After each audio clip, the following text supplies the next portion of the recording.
저는 30대의 여자이고 대학에서 시간 강사로 일하고 있습니다.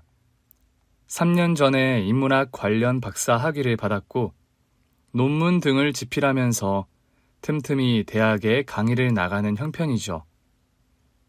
우리 문 박사님 들어오시네. 오늘 강의는 잘했어? 엄마도 참, 딸내미한테 매번 박사님이 뭐예요. 박사를 박사라 부르지 그럼 학사라 부르랴? 엄마, 내가 학위 받은 게 그렇게 좋으세요? 좋다마다. 우리 박사님 딸이 엄마 인생 최고의 자랑인걸. 저희 식구는 엄마와 저, 달랑 2명입니다. 아빠도 안 계시고 다른 형제 자매도 없거든요. 엄마는 제가 어려서 홀몸이 되셨고 그 이후로 30년 넘게 저를 혼자 몸으로 억척스럽게 키워내셨습니다. 딱히 자랑할 거 없이 공부 하나는 제법 잘하던 제가 학위를 받고 시간 강의하는 걸 무척 자랑스러워 하시는 엄마세요. 엄마, 제가 빨리 교수 임용이 돼야 할 텐데 그래야 우리 엄마 호강시켜드리는데 걱정이네요. 지금도 엄마는 차고 넘치게 호강 중이다. 그리고 시간 강사도 교수님이나 매한가지지, 안 그래?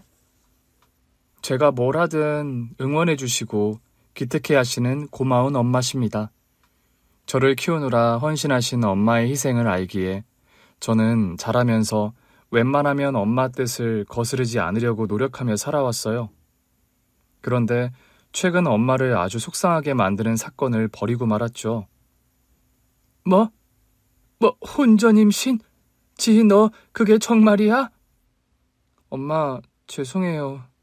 저나 그 사람이나 예기치 못했던 일이라 많이 당황스러운데 고민하다가 그래도 아기는 낳기로 했어요. 마음에도 없는 사람이랑 임신 때문에 결혼한다는 거야? 엄마, 설마요. 아무리 임신했어도 그런 이유로 결혼하지는 않아요. 결혼 전제로 사귀는 남자까지 있었으면서 엄마에게 이런 방구 말도 안 했니? 엄마가 괜히 걱정하실까 봐서요.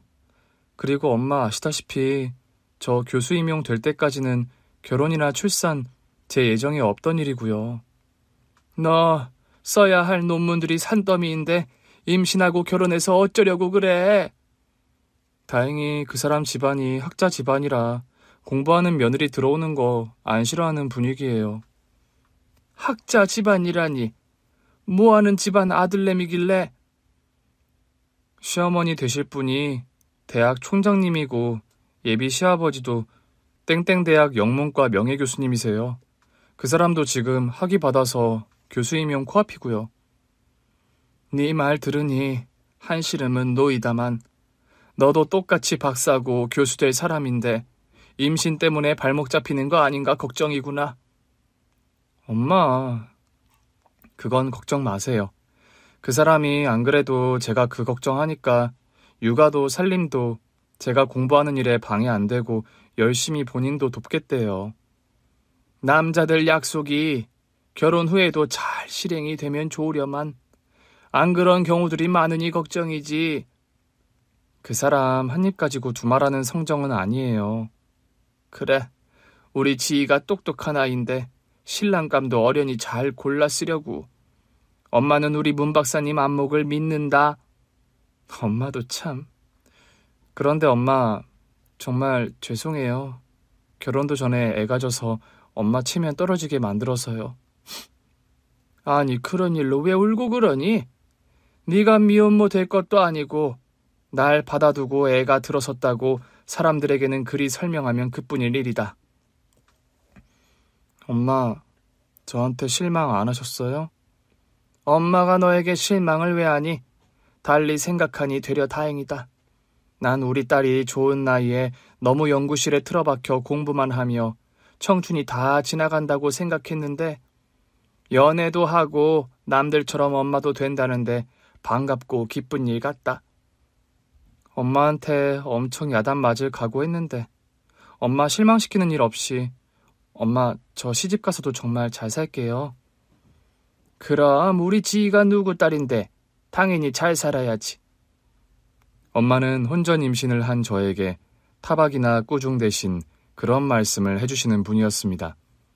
저는 더 죄송한 마음이 들어서 결혼해서 남들 보란 듯이 잘 살아야겠다. 엄마 걱정시키는 일 절대 만들지 말아야겠다 결심을 했더랍니다.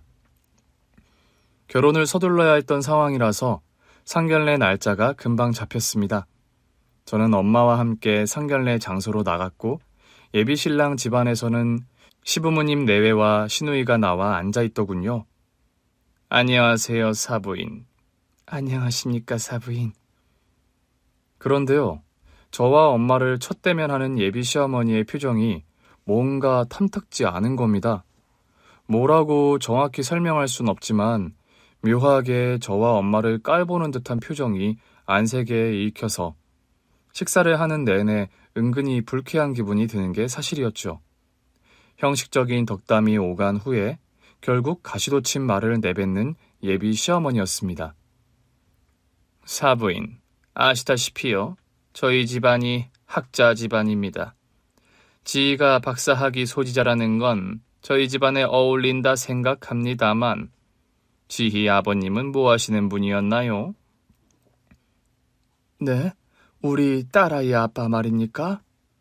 우리 아들내미에게 듣기로는 오래전에 돌아가셨다고 들었는데 그래도 뭐 하시던 분인지는 알아야 할 것 같아서요.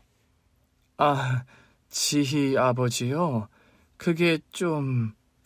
아빠 이야기가 나오자 당황한 기색을 보이시며 말끝을 흐리는 엄마셨습니다. 저희 집안이 대단한 부자는 아니어도 그래도 명색이 3대가 학자 집안입니다. 석학들이 이렇게 대를 이어 나오기가 쉬운 일은 아니지요. 네, 집안분들이 뛰어난 교수님들이 많으시다고요. 네, 그러다 보니까요. 아무리 혼전 임신이라지만 근본도 모르는 며느리를 드릴 수는 없어서요. 엄마, 지금 그게 무슨 말씀이세요? 지희가 왜 근본이 없어요? 제 남자친구가 나서서 언성을 높이며 예비 시어머니에게 한마디 하더군요. 그렇다고 제 남자친구의 그런 저지가 예비 시어머니의 돌직구를 막지는 못했습니다. 넌 좀 가만히 있어라. 상견례 자리에서는 원래 어른들끼리 주고받는 말들이 있는 법이야. 그래, 영석이 넌 좀 가만히 있어. 시아버지까지 나서서 탐탁지 않은 눈빛으로 저를 보면서 남자친구를 만류하는 겁니다. 저는 순간 며느리로서 환영받지 못하는 제 처지를 피부로 느꼈고 임신했다는 이유로 이런 결혼을 해야 하나 하는 회의감마저 느껴질 지경이었죠. 무엇보다 저희 아버지 신상을 캐물으면서 저희 엄마를 죄인 취급하는 그 거만한 태도가 불쾌하기 짝이 없더군요. 저기요, 미혼모로 지희 낳아서 고생하신 건 알겠는데요. 지희의 친아버님이 누군지는 알려주세요. 그런 말을 하면서 저희 엄마를 똑바로 쳐다보는 시어머니였습니다. 그러세요? 그렇게 우리 지희 친아버지가 궁금하시다니 알려는 드려야겠습니다. 엄마는 수저를 내려놓으시고 당장 어디론가 전화를 한 통 하시더군요. 그리고 30분이 채 안 되어서 한 노신사가 상견례장 안으로 등장했습니다. 그리고 그 노신사의 등장에 상견례장은 아주 발칵 뒤집어지고 말았습니다. 노신사가 대체 누구였길래 그런 상황이 벌어졌냐고요? 네, 그 노신사는 바로 저의 친할아버지, 그러니까 아버지의 아버지였습니다. 안녕하십니까. 여기 문지양 할아비 되는 문철용이라고 합니다. 문철용 이사장님 아니십니까? 안녕하시오, 전말숙 총장님. 아니, 문철용 이사장님께서 우리 예비 며느리 친할아버지란 말씀이세요? 그렇소.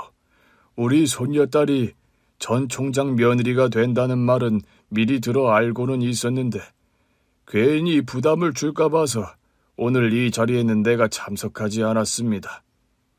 이사장님이 어서 들어오십시오. 여기 자리가 상석이니 이리 앉으시고요. 시아버지까지 자리에서 벌떡 일어나더니 쩔쩔매며 어쩔 줄 모르는 모습을 보이는 겁니다. 시어머니께서는 식은땀까지 흘리면서 본인의 거만했던 태도를 후회하는 게 한눈에 보이더군요. 아니, 그럼 문 총장님 아드님이 지희 친아버지였단 말씀이세요? 저는 그런 줄도 까맣게 모르고 실례를 범했습니다. 아닙니다. 모르시면 그럴 수도 있죠. 그리고 제가 젊어서 지희 아버지와 이혼하다 보니까 지희 할아버지께서 오늘 이 상견례 자리에 오시는 걸 고민하다 마다하신 겁니다. 아니, 그래도 다른 것도 아니고 제가 총장으로 몸담고 있는 대학의 재단 이사장님이 저희 예비 며느리 할아버님이었다니요. 쩔쩔매면서 저희 엄마 손을 잡고 사죄를 구하는 예비 시어머니였습니다. 사부인, 제가 이런 배경도 전혀 모르고 친아버지 운운하면서 실례를 범했습니다. 제 무례를 부디 용서해 주십시오. 저 역시 사죄드립니다. 저희가 명생이 학자 집안이다 보니 며느리감 집안 배경에 예민할 수밖에 없었습니다. 결례를 범해서 너무 죄송합니다. 아닙니다. 여자 한 명이 잘못 들어오면 3대가 망한다는데 조심 또 조심해야 한다는 강박이 있으셨을 겁니다. 아들 가진 입장에서 그러실 수 있다 생각해요. 시어머니와 시부모님은 몇 번이나 고개를 조아리고 사과를 하는데 실소가 나올 뻔한 것을 겨우 참았습니다. 이런 오해가 불거질까봐 안 그래도 제가 오늘 자리에 참석을 해야지 했는데 제 불찰이네요. 아닙니다, 이사장님. 그런 가정사가 있으시면 당연히 그러실 수 있죠. 아차, 내가 가정사 운운하면서 또 말실수를 했나요? 저희 집사람이 평소에 말실수 같은 걸 일절 안 하는 사람인데 오늘 자리가 아무래도 긴장이 되다 보니까 자꾸 실언을 하는 것 같네요. 저희 할아버지와 엄마 눈치를 보며 쩔쩔매는 시부모님 내외였습니다. 엄마와 제가 둘이 있을 때는 그렇게 깔보는 눈초리로 저희 모녀를 탐색하던 사람들이 갑자기 할아버지의 등장에 저자세로 나오는 게 우습기 짝이 없어 보이는 게 사실이었습니다. 집안 배경이며 뒷배라는 게 뭐길래 사람을 저런 조건으로 재단하고 한순간에 태도가 바뀌는 걸까 싶은 생각이 들면서 씁쓸한 기분이 드는 게 솔직한 심정이었습니다.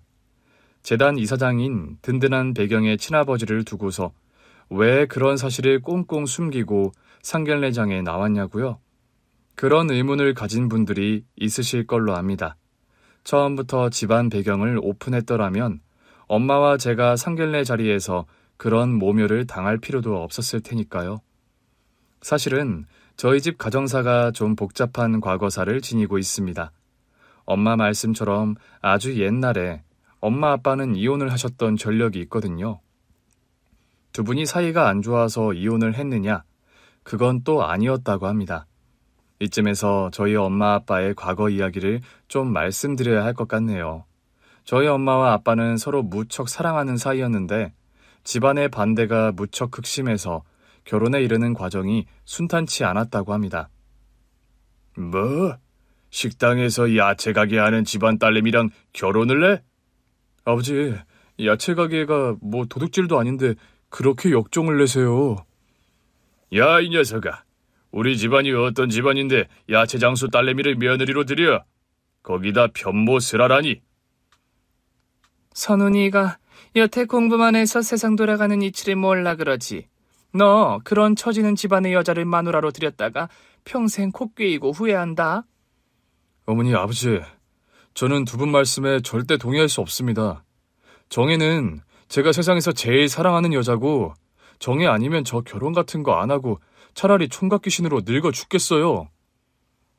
아빠는 쟁쟁한 사학재단 이사장의 아들이었고 거기다 명문대학을 졸업한 회계사였습니다. 엄마는 당시 아빠가 일하시는 회계법인의 말단 경리로 편모스라의 가난한 집안 딸내미였죠. 저희 외할머니께서요, 외할아버지가 일찍 돌아가시고 시장에서 야채 장수를 하며 오남매를 힘들게 키워내신 분입니다. 그런 가난한 집안의 맏딸이 저희 엄마였고 그런 친정 배경을 가진 엄마를 무시하고 탐탁지 않아 하는 본가 어른들이었다고 합니다. 외딸도 아니고 줄줄이 밑으로 딸린 동생들만 내시라면서. 하다하다 형제들 딸린 것까지 흠을 잡으세요? 가진 거나 많은 집안이면 모르겠다만 그 주렁주렁 딸린 동생들 누가 책임진다디. 막말로 부잣집에 시집와서 그 동생들 공부시키고 시집 보낼 작정이면 어쩌려고 그런 어리석은 짓을 해. 정혜는 그런 계산 속으로 저를 만난 여자가 아닙니다. 그 동생들 어리긴 하지만 다들 똘똘하고 착해서 지 앞가림 할 녀석들이고요. 네가 그 집 집구석 사정을 어찌 그리 잘 알아서 그런 장담을 해? 정혜를 만나온 시간이 있는데 왜 모릅니까? 거기다 저희 장모님께서 얼마나 억척스럽고 성실하신 분인데요. 억척스럽고 성실하면 뭐한다니? 겨우 시장통 골목서 야채나 파는 장사꾼 주제에. 어머니, 아버지, 사람 위에 사람 없고 사람 아래에 사람 없다 했어요. 왜 자꾸 정의 한 명 사람 자체를 보지 않고 그 사람 집안 배경에 집착하세요? 네가 그냥 만나는 여자도 아니고 수준 차이가 하늘과 땅인 여자를 마누라로 들인다니 하는 소리 아니니? 내 눈에 흐리기 들어가기 전까지 이 결혼은 안 되니까 그런 줄 알아. 과거에 엄마 아빠는 그렇게 본가 어른들의 극심한 반대로 한 차례 이별을 택했다고 합니다. 그때 엄마와 헤어진 충격으로 아빠는 속세의 모든 것을 내던지고 충동적으로 출가를 선언하고 집을 나가버리셨다고 합니다. 석 달 넘게 깊은 산중에 사찰에서 스님이 되는 과정을 밟던 아빠를 찾아간 할머니와 할아버지셨다고 합니다. 너 이 녀석 끝까지 이럴 작정이냐? 제 뜻은 이제 변함없다고 말씀드렸습니다. 꾸얀 녀석 같으니라고? 그깟 여자 하나 때문에 사내 자식이 집안이고 직업이고 다 팽개치고 절에를 들어와? 그 사람 없는 인생이 저에게는 아무 의미가 없다고 수차례 말씀드렸습니다. 두 분 이제 그만 돌아가 주세요. 그 여자와 결혼 허락하면 그러면 돌아올 테냐? 결국 아빠의 완강한 고집과 엄마에 대한 애끓는 사랑이 할머니와 할아버지의 반대를 이겼다고 하네요. 우여곡절 끝에 결혼에 꼴이 난 엄마 아빠였지만 시댁 어른들의 반대를 무릅쓰고 시작한 시집살이가 결코 녹록지 않은 엄마였습니다. 숟가락 하나를 놔도 너는 어째 이리 품격이 없니? 네? 수저 받침 그릇 색깔에 맞춰 놓는 법도 몰라? 하긴 그런 궁색한 살림의 수저 받침 같은 걸 써보기나 했을라고. 수저 받침 같은 사소한 것에까지 못 사는 친정 운운하며 엄마를 무시하는 할머니셨다고 합니다. 집안에서 친척 어른들이 오거나 지인들이 방문해서 가족 식사라도 할라 치면 가정부 아주머니와 동급 취급을 받는 엄마셨다고 합니다. 예, 여기 반찬 떨어진 거 다시 가져오고 다과상 준비하거라. 여사님, 듣자하니 이댁 며느님 같던데 며느님도 식사하셔야죠. 저 애는 우리 식사 챙기고 나중에 가정부 아줌마랑 같이 먹으면 되니 신경 쓰지 마세요, 사모님. 지인이 방문을 하든 가족 중에 누가 방문을 하든 그들과 겸상이나 나란히 마주 앉아 차 한 잔 마시는 일을 허락하지 않는 할머니와 할아버지셨다고 합니다. 혜미야, 식구들 속옷, 빨래는 앞으로 네가 손빨래로 다 해라. 아버님, 어머님, 아가씨 것까지 속옷을요? 그래, 왜 불만이니? 아니요, 그게 아니라 속옷 빨래라는 게 좀... 나도 시집와서 10년을 시어른들의 시누이 속옷 빨래 손으로 다 했어. 그때는 어디 속옷뿐이냐? 세탁기가 제대로 없어서 겉옷도 죄다 손으로 빨았지. 사모님, 손빨래는 제가 하면 되니까 작은 사모님은 두세요. 그런 허드렛일까지 작은 사모님 시키시면 제가 작은 사모님 낯을 볼 면목이 없어요. 되려 당시 본가에서 일하던 가정부 아주머니가 엄마 눈치가 보여서 그렇게 말을 하면 지금 어느 앞에서 오지랖이야? 속옷 빨래는 남에게 맡기기 남사스러워 불어 며느리 시키는 건데? 네, 몰랐습니다, 사모님. 죄송해요. 그런 인간 이하의 취급이 계속되었고 엄마는 결혼 2년차가 되던 해에 아빠에게 이혼을 선언하고 본가를 도망치듯 나와 버리셨다는 겁니다. 여보, 나 더 이상은 이런 식으로 못 살겠어요. 차라리 우리 나가서 분가를 해서 살자. 그럼 되잖아. 분가를 허락하실까? 분가했다 한들 평생 안 보고 살 수도 없는 노릇이고요. 내가 부모님과 절연하기를 원해? 그럼 이혼하자는 소리 안 할 거야? 나 때문에 부모님과 절연까지 하면서 살려고 하지 말아요. 당신과 나의 남은 결혼 생활이 앞으로 과연 어떨까 많이 생각해 봤어요. 당신 왜 그렇게 우리 미래에 관해서 부정적으로만 생각하는 거야? 당신이 아무리 아버님 소유재단 사업과 상관없는 일을 한다지만 결국 법인 만들고 당신 사무소 차리려면 아버님 어머님 도움 없이 불가능하잖아요. 그깟 법인 사무소 안 만들면 돼. 그냥 월급쟁이 회계사로 살아도 당신과 나 충분히 먹고 산다고. 결국 그렇게 살았을 때 후에 가서 당신이 나 원망 안 할 수 있을까요? 거기다 나 시집와서 두 해가 바뀌는 동안 어버이날이고 우리 엄마 생신이고 명절날 모두 친정걸음 한 번도 못했어요. 내가 부모님 설득한다잖아. 안 되면 절연해서 살겠다니까? 나 생각해주는 마음은 알겠어요. 근데 억지 그만 부려요, 당신도. 우리 그냥 차라리 우리 사이에 애가 없을 때 갈라서는 게 당신과 내 미래를 위해서 좋을 것 같아요. 엄마는 그렇게 이혼을 선언하고 친정으로 도망치듯 와버렸습니다. 아빠가 그 후로 몇 번이나 찾아와 엄마를 설득했지만 엄마의 결심은 흔들리지 않았다고 합니다. 아빠는 상심에 빠져서 본가에서 생활하고 엄마는 오랜만에 친정에서 좀 쉬면서 할 일을 알아보던 중 예기치 않게 저를 가졌다 사실을 알게 되셨다는 겁니다. 임신입니다. 16주 차에 접어들었으니까 안정을 취하면서 컨디션을 잘 지켜보기로 하죠. 선생님, 정말 제가 임신이란 말이세요? 여기 아기 집 보이시죠? 착상도 잘 되었고 현재로선 아무 문제 없어 보이네요. 그래도 초산이고 아직 완벽한 안정기에 접어든 건 아니니까 조심하시고요. 엄마는 임신이라는 날벼락과 같은 선고를 듣고 다시 고민에 빠지셨다고 합니다. 엄마는 절친한 친구 영미 이모에게 이와 같은 사실을 털어놓으셨더랍니다. 영미야, 나 이혼하겠다고 선언하고 나왔는데 임신이란다. 뭐라고? 확실한 거야? 엊그제 산부인과 가서 진단 받았어. 임신 16주 차래. 예, 너는 그럼 애 가진 것도 모르고 시댁을 뛰쳐나왔다는 말이니? 임신한 거 알았으면 그런 선택은 안 했겠지. 나 그런데 어쩌니? 시댁 어른들이고 남편한테 다신 안 돌아간다고 선언하고 나왔는데. 네 입장이 난처는 하겠다만 이왕 이렇게 된 거 어쩌니? 말이야 주워 담으면 그만 아니야? 너 우리 시부모님 성격 누구보다 잘 알잖니. 이혼하겠다 큰소리치고 나와놓고 임신했다고 다시 들어가면 그 시집살이 다시 안 봐도 뻔하다. 설마 너 애 가졌다는데 여태 해온 것처럼 너한테 그러실까? 네가 우리 시부모님들을 아직 잘 몰라 그래. 내가 임신했다고 해서 별달리 변화할 사람들은 아니야. 그럼 너 임신했다고 해서 그 이후로 그냥 시댁에 들어가는 것도 좋은 방법은 아닌 것 같다. 시댁에 다시 들어가 살 생각은 없어.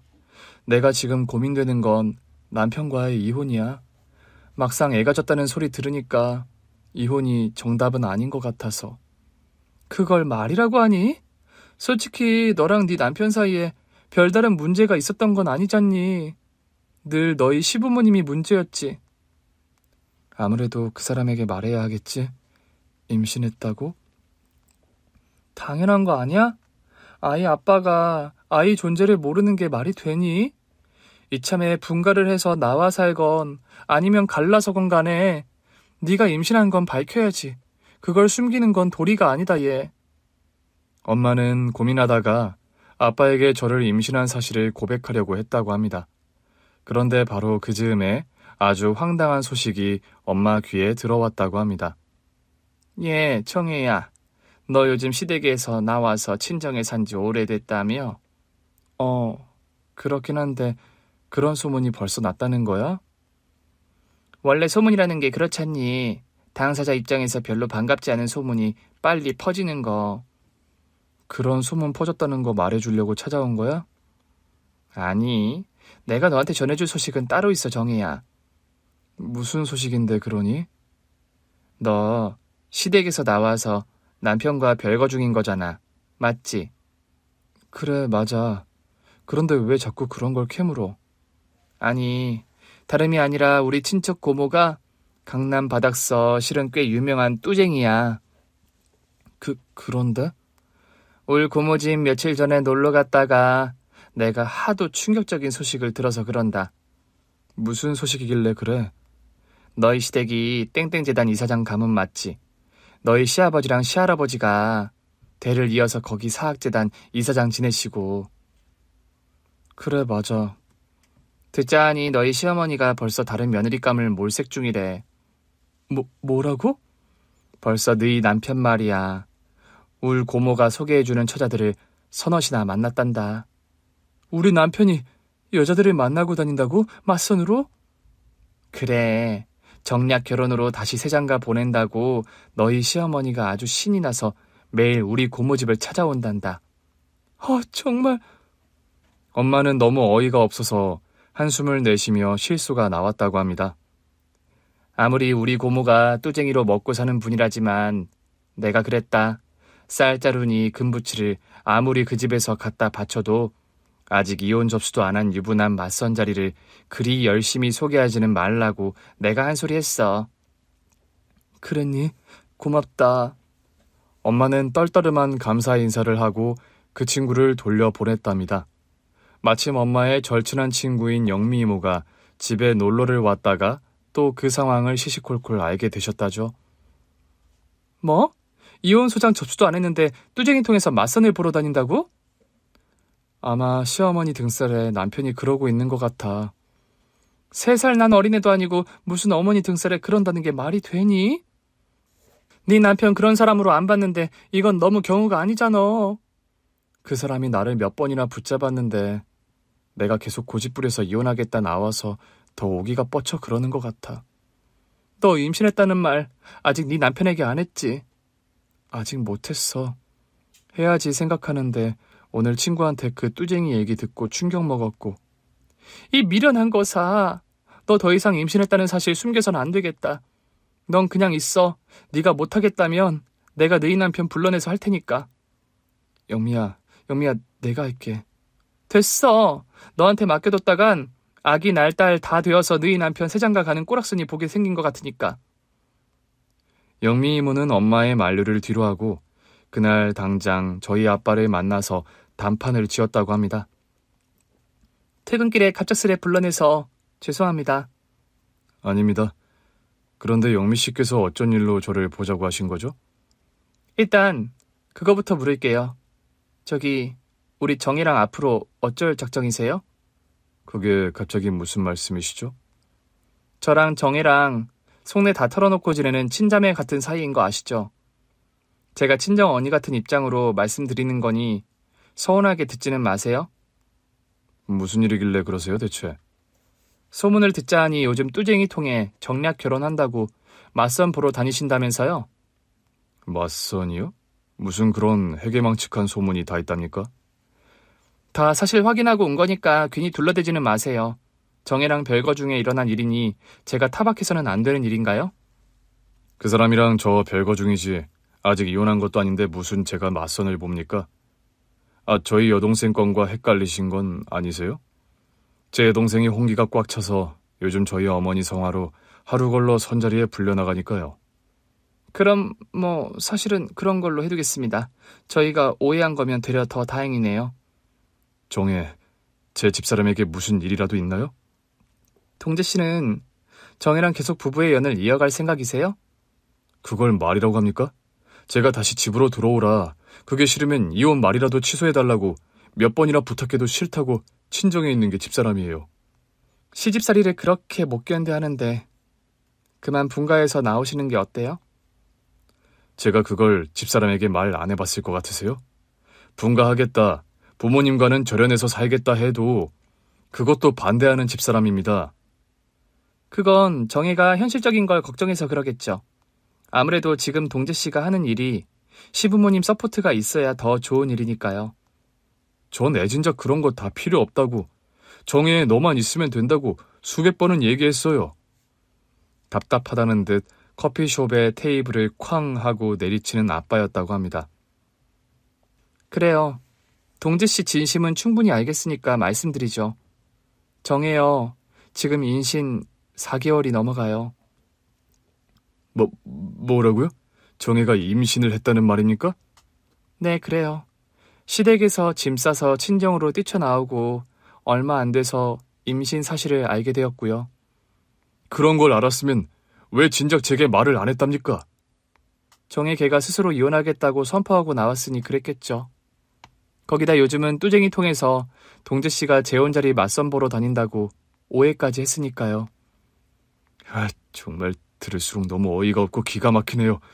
제가 무슨 결혼에 목맨 사람도 아니고 이혼도 안 하고 돌아오길 기다리는 집사람 두고 선을 보러 나가요? 오해가 풀렸으니 다행이네요.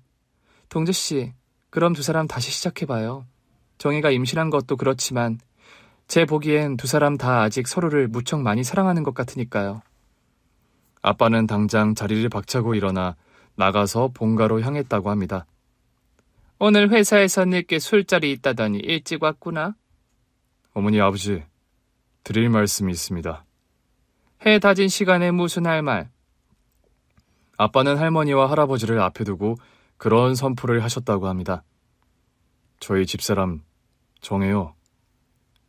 수박 맞은 며느리 얘기를 왜 우리 앞에서 하지? 지 스스로 이혼하겠다고 선포하고 나간 그런 근본 없는 아이 말을 왜 꺼내니?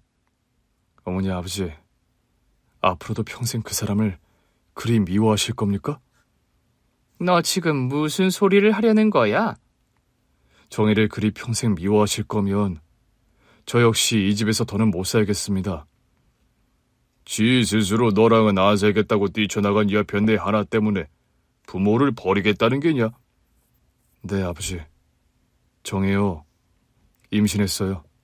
제 아이를 가졌고 그 사람이 임신한 게 아니더라도 저는 그 사람을 택하겠습니다. 뭐라고? 너 지금 못난 여편네 하나 때문에 부모와 절연이라도 하겠다는 거야? 네, 그 사람 저와 결혼하고 지난 2년간 너무 인간답지 못한 대우를 받으며 모진 시집살이를 했습니다. 그 사람이 그런 고통 겪고 있다는 거 알면서도 눈 감았어요. 시간이 지나면 나아지겠지 하는 되도 않는 희망을 핑계로요. 결국 집을 나가 살겠다는 거야? 네, 어머니 아버지께서 정혜를 진짜 며느리로 인정하고 존중해 주실 마음의 준비가 되시면 그때 다시 찾아뵙겠습니다. 안녕히 계세요. 아빠는 그런 말을 남기고 여행 가방에 옷가지를 대충 싼 다음 집을 나와버리셨다고 합니다. 아빠는 그렇게 할머니 할아버지와 절연하고 엄마에게로 한달음에 달려오셨다고 합니다. 그런데 그날 엄마와 아빠의 만남은 이루어지지 못했습니다. 엄마를 보기 위해 외가댁으로 오시던 아빠는 그날 밤 교통사고를 당해 명을 달리하시고 말았기 때문이죠. 거기 문동재 씨 보호자분 되십니까? 네, 제가 그 사람 아내인데 무슨 일이시죠? 문동재 씨가 교통사고로 응급실에 실려오셨어요. 당장 병원으로 오셔야겠습니다. 엄마는 후들거리는 다리를 겨우 붙들고 병원 응급실로 달려갔습니다. 그곳에서 엄마는 아주 오랜만에 아빠를 다시 재회했는데 그때 이미 아빠는 숨을 거둔 상태였던 겁니다. 여보, 정신 차려봐요, 여보. 곧이어 할머니와 할아버지도 병원 응급실로 아빠를 보러 달려오셨다지요. 이게 대체 어떻게 된 일이야? 동재야, 얼른 눈 좀 떠봐라, 어? 죄송합니다. 병원에 도착하셨을 때 이미 문동재 환자분께서는 이미 심정지 상태였습니다. 우리 아들이 명을 달리했다는 말입니까? 병원 측에서 할 수 있는 모든 조치를 다했지만 모월 모일 모 15분 문동재 환자분 교통사고로 인한 뇌손상과 심정지로 사망하셨습니다. 슬픔과 황망함 속에 아빠의 장례식이 치러졌다고 합니다. 너를 보러 간다고. 그날 우리 동재가 우리와 절연까지 선언하고 집을 나갔다. 결국 정엔 네가 우리 동재를 잡아먹었구나. 잡아먹었어. 너만 얌전히 집에 붙어 있었더라도, 아님 우리 착한 동재가 다시 돌아와 달라고 너에게 애걸복걸할 때 그 말만 들었더라도 우리 동재가 잘못되는 일은 없었어. 멀쩡한 아들 잡아먹는 너 같은 며느리 우린 다시 보기 싫으니 우리 눈앞에 나타날 생각 마라.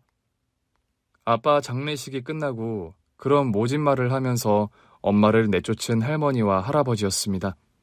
제가 태어나고 나서도 집안에 운전기사를 시켜서 돈봉투를 전해줬을 뿐 저를 보러 오지도 않은 할머니, 할아버지셨다고 합니다. 저는 그렇다 보니까 어려서는 아빠도 할머니, 할아버지도 아예 안 계신 분들인 줄 알았죠. 아빠야 제가 태어나기도 전에 돌아가신 게 맞았지만 할머니, 할아버지는 살아 계시면서도 제가 7살이 될 때까지 한 번도 얼굴을 본 적 없었습니다. 그러던 어느 날, 제가 초등학교 입학을 앞둔 어느 날이었습니다.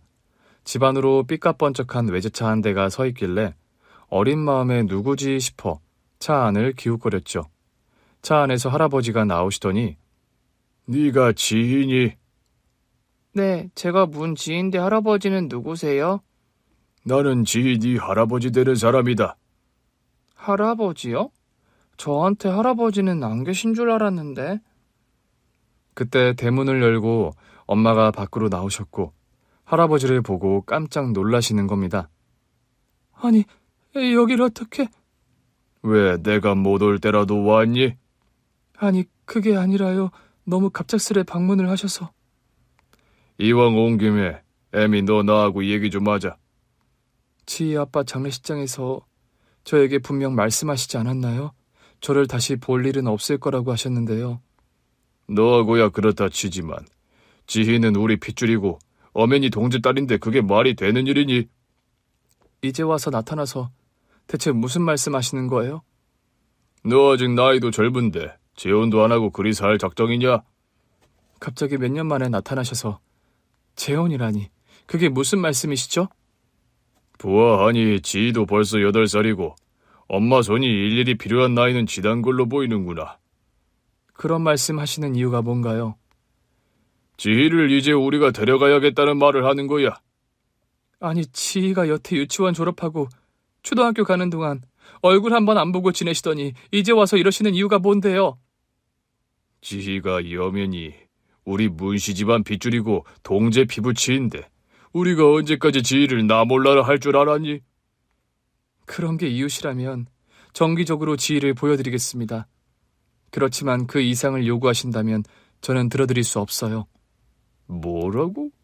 우리 요구를 못 들어줘? 예나 지금이나 시건방진 건 하나도 안 변했구나. 지금 맥락에서 왜 그런 욕을 하시죠? 멀쩡히 잘 키우고 있는 딸내미를 뺏어가신다는데 어느 어미가 곱고 부드러운 말이 나오겠습니까? 생전 처음 보는 할아버지와 엄마는 그날 만나자마자 언성을 높이며 대문 앞에서 실랑이를 벌였습니다. 그때 집안에서 외할머니가 나와 엄마와 할아버지가 싸우는 모습을 보셨죠. 지혜미야, 대체 무슨 일이니? 엄마, 신경 쓰실 거 없어요. 이만 들어가세요. 아니, 지희 친할아버지 아니시니 여긴 어쩐 일이시죠? 어쩐 일이라뇨? 모녀가 왜 이리 쌍으로 인사성들이 없는지. 할아버지가 소녀딸 보러 온 게 뭐 이상한 일이라도 된답니까? 듣자 하니 말을 너무 우습게 하시네요. 우리 지희 태어난 게 엊그제인가요? 1년 전인가요? 지희 벌써 8살이고 다음 달이면 학교 들어갑니다. 여태 지희 크는 동안 코빼기도 안 보시다 이제 와서 이러시는 저희가 대체 뭡니까? 그동안은 지희가 어려서 엄마 손이 필요한 나이니 어쩔 수 없이 저희 집안에서도 참고 기다렸던 겁니다. 참고 기다려요? 대체 뭘 그리 기다리셨답니까? 우리 지희 데려갈 날이요. 뭐라고요? 누가 그대에게 지희를 준답니까? 누구 마음대로요? 지희 애미 미래를 위해서나 지희 미래를 위해서나 지희가 어느 집에서 자라는 게 좋을지는 사돈께서도 너무나 잘 아실 텐데요. 아니요. 저는 잘 모르겠습니다. 지혜 엄마는 분명 제 딸이에요. 자식을 어미가 키우는 것만큼 당연하고 합당한 도리가 세상 천지에 있답니까? 이 댁에서 지희를 길러서 지희에게 대체 뭘 해줄 수 있죠? 이런 집안 형편과 수준에서 지희에게 뭘 얼마나 대단한 뒷받침을 해주게요? 그런 막말 하시려고 찾아오신 거면 그만 돌아가 주세요. 지혜 아빠 명을 달리한 마당에 아버님께 그런 소리를 들을 이유도 없고 제가 엄마 자격 없을 만큼 부족한 것도 없습니다. 결국 네 고집대로 지희를 키우겠다는 거야? 제 고집이 아니라요. 제 배 아파 낳은 제 딸은 제가 키운다는데 왜 대도 않는 억지를 부리세요? 네 어머니 야채 장수에 요즘은 너도 그 장사 도와서 먹고 산다며. 네, 그런데 왜 그러세요? 대를 이어 물려줄 일이 그리 없어서 시장 통서 야채 파는 일을 전수하고 앉았어? 우리 문씨 가문에서 우리 집안 핏줄을 그런 식으로 키울성 싶으냐? 지희는 문씨 집안 핏줄 이전에 제 딸입니다. 누가 네 딸 아니라든 무엇이 네 딸 지희를 위해 옳은 선택인지 너도 머리가 있거든 생각을 한번 해보라는 거야. 자식은 엄마 품에서 크는 것만큼 좋은 선택지가 없습니다, 아버님. 네 입에서 아직 아버님 소리가 나온다는 것이 용구나. 처음부터 나는 네 근본 없는 그 거만함이 마음에 안 들었다. 제발, 지희 앞에서까지 저를 그런 식으로 욕보이실 건가요? 욕을 보여? 내가 무슨 욕을 보였다고 그러니? 멀쩡한 집안 아들 잡아먹은 것도 모자라 이제는 내 손녀딸까지. 그때였습니다. 외할머니께서 집안 마당에서 배추를 절인다고 꺼내놓은 소금을 할아버지 면전에 마구 뿌려버리셨다고 합니다. 언제까지 우리 딸을 아들 잡아먹은 귀신 취급할 거요? 이 못돼먹은 할아범아! 우리 딸 그렇게 개차반 취급할 거면 다시 우리 집에 얼씬거릴 생각도 마라! 외할머니의 소금 뿌리기 공격에 봉변을 맞다시피 하며 돌아가버린 할아버지셨다고 합니다. 그 후로 저희 본가에서는 저의 학비와 생활비 지원해 주셨다고 합니다. 다른 건 몰라도 제 공부와 학업에 들어가는 비용을 모두 본가에서 지원을 해주셨던 거죠. 제가 머리가 굵어가면서 저는 몇 번 할머니 할아버지 댁을 방문한 적이 있었습니다. 그런데 그럴 때마다 아이고 멀쩡한 내 아들 잡아먹은 화상 같으니라고. 그래 네 어미는 네 애비 잡아먹고 요즘도 말짱하게 잘 지낸다든? 네 엄마란 사람은 애초에 우리 문씨 집안과 격이 맞지를 않는 사람이었다. 지희 너도 네 엄마 따라 고집 부릴 게 아니라 이 집으로 들어와서 학교도 더 좋은 곳을 다니도록 해. 네가 우리 집에만 들어오면 과목별로 개인 과에 붙여주고 운전기사 모는 차 타고 학교 다닐 텐데 왜 그리 네 엄마 밑에 붙여서 궁색하게 학교를 다녀? 지희 네가 네 아비를 닮아 공부머리가 있어 성적도 잘 나오는데 이참에 본가로 들어와 사립학교로 전학해라. 한 1년 그곳을 다니다 외국으로 유학을 알아봐도 좋고. 할머니 할아버지, 더는 본가에 방문하지 않겠습니다. 그게 무슨 소리야? 매번 제가 찾아뵐 때마다 엄마에 관해 그런 소리 하시는 거 더는 듣고 있기 힘듭니다. 뭐라고? 네 아비에 이어 너까지 대를 이어 네 애미 때문에 우리를 등지겠다는 거야? 아빠가 엄마 때문에 두 분을 등지셨다고 하는데 옛날에 아빠가 왜 그런 선택을 하셨는지 저 역시 이해가 가요. 안녕히 계세요. 엄마를 인정하지 않는 분들은 저에게 할머니 할아버지실 수도 없습니다. 저는 중학교 2학년 때에 그런 말씀을 드리고 다시는 본가를 찾지 않았습니다. 엄마가 왜 더 이상 할머니 할아버지 댁을 찾지 않냐고 여쭤보셨지만 그냥 불편하고 귀찮다는 대답으로 얼버무렸고 자세한 말씀은 드리지 않았어요. 그렇게 할머니 할아버지와 거의 절연하다시피 해서 고등학교 대학교를 졸업하고 현재의 나이가 되도록 딱히 왕래 같은 걸 하지 않고 지내왔습니다. 그런 저였기에 제 상견례 자리에 할아버지가 나타나시자 당황한 게 사실이었죠. 그날 상견례 자리가 끝나고 나서 저와 엄마, 할아버지는 오랜만에 셋이서 대화를 나누게 되었습니다. 그간 잘 지냈니? 예, 잘 지냈습니다. 그래도 전화를 해줘서 고마웠다. 알고 보니 엄마는 제 결혼식을 앞두고 제가 결혼한다는 말을 본가에 전하셨더라고요. 과거는 과거 일이고 지 결혼하는 일은 말씀드려야 할 것 같아서요. 잘했다. 안 그래도 나 역시 더 늦기 전에 애미 너를 찾아 미안하다는 말을 하고 싶었어. 갑자기 그런 말을 하시면서 무릎을 꿇고 엄마 손을 잡는 할아버지셨습니다. 세월이 흐르면서 생각하고 돌이켜보니 너와 동재 결혼 반대한 일이 살면서 가장 후회되는 일이더구나. 아버님, 왜 갑자기 그런 말씀을 하세요? 그간 너와 지희와 따로 왕래는 안 하고 지냈지만 너희 모녀 사는 소식은 사람을 시켜서라도 다 들어서 알고 있었다. 저와 엄마는 그 말씀을 듣고 깜짝 놀란 게 사실이었죠. 우리가 둘째 아들이 있어 둘째 며느리도 봤지만 그 아이는 갖출 거 다 갖춘 집안의 며느리였어도 네 시동생이 암에 걸리자마자 바람이 나서 도망가 버렸다. 작은 아주버님이 그런 일을 당하셨다고요? 그래. 그런데 너는 지희를 키우며 그 흔한 주문 한 번 없이 홀몸으로 재혼도 하지 않고 지희를 키워왔다는 걸 나도 네 시어머니도 다 알고 있었어. 그건 제 인연이 지희 아빠 한 사람이었기 때문입니다. 네가 말은 그렇게 하겠지만 어디 여자 홀몸으로 아이를 키우는 게 쉬운 일이냐? 네가 우리 집에서 딱히 재산 한 푼 받은 것도 아니었는데. 애초에 재산이나 조건 같은 거 보고 지희 아빠와 결혼한 게 아니었습니다. 그러게 말이다. 지혜미 너의 진심을 이렇게 많은 시간이 지나서야 알게 되었다니 그게 비극이다. 부디 지난 시간 나와 네 어머니의 모자람과 과오를 용서해다오. 그런 말을 하면서 엄마와 제 손을 꼭 잡고 눈물을 흘리는 할아버지셨습니다. 할아버지네 얘기를 듣고 보니 작은아버지가 결혼한 여자가 명문가의 돈도 많은 집딸이었는데 아주 별로인 사람이었다 하더군요. 신혼 초부터 춤 배우러 다닌다, 허구한 날 쇼핑 다닌다 하며 집에 붙어있는 날이 없던 가정에 충실하지 못한 여자였다고요. 작은아버지는 5년 전 암 투병을 하다 돌아가셨는데 작은아버지가 투병 중에 이혼 소송을 해서 할머니 할아버지가 큰 충격을 받으셨다고 합니다. 뒤늦게 저희 엄마의 아빠에 대한 진심과 사람됨을 알아보신 할머니 할아버지가 용서를 구하신 거였죠. 저도 두 분의 진심 어린 사과를 알아봤기에 본가와 왕래도 다시 시작하게 됐습니다. 얼마 후에 제 결혼식을 올리게 됐고 저는 버진로드로 돌아가신 아빠 대신 할아버지의 손을 잡고 걸어가게 됐어요. 그 모습을 보며 엄마가 손수건으로 하염없이 눈시울을 훔치는 걸 저는 보고야 말았습니다.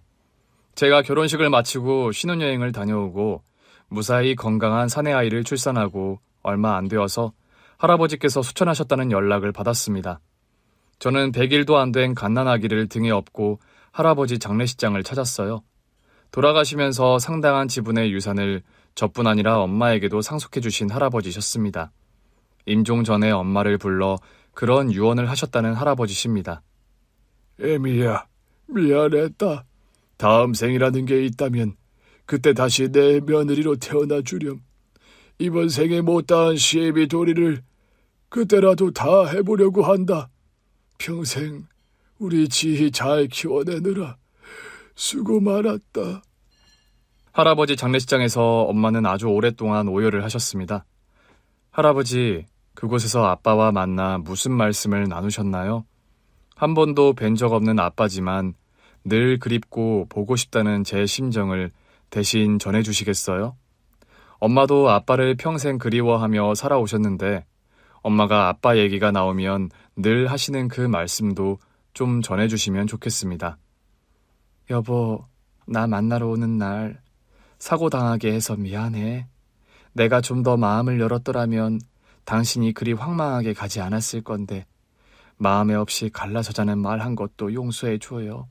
내 인생의 남자라곤 그래도 당신 하나였으니 그거면 좀 당신 마음이 풀릴까요? 평생 아빠 한 분만을 해바라기 하며 살아오신 엄마입니다. 그런 엄마의 진심이 가 닿는다면 아빠의 마음도 조금은 달라지겠죠? 진심은 통한다는 말이 있지만 때로 어떤 진심은 그 마음이 상대에게 가서 전해지는데 평생이 걸리기도 하는 것 같습니다. 저희 엄마의 진심이 할머니, 할아버지에게 가 닿는 시간이 그랬고 또 하늘나라에 계신 아빠에게 가 닿는 시간이 그랬던 것 같아요. 여러분의 귀한 진심은 부디 오해와 지연 없이 사랑하는 분들에게 빨리 가 닿길 기원해 봅니다. 그런 행운이 여러분의 가정에 가득하시길요. 긴 얘기 들어주셔서 정말 감사합니다. 오늘 준비한 사연은 여기까지입니다. 재미있게 들으셨다면 구독과 좋아요, 알림 설정까지 눌러주세요. 그럼 저는 다음 사연으로 찾아뵐게요. 오늘도 건강하고 행복하세요.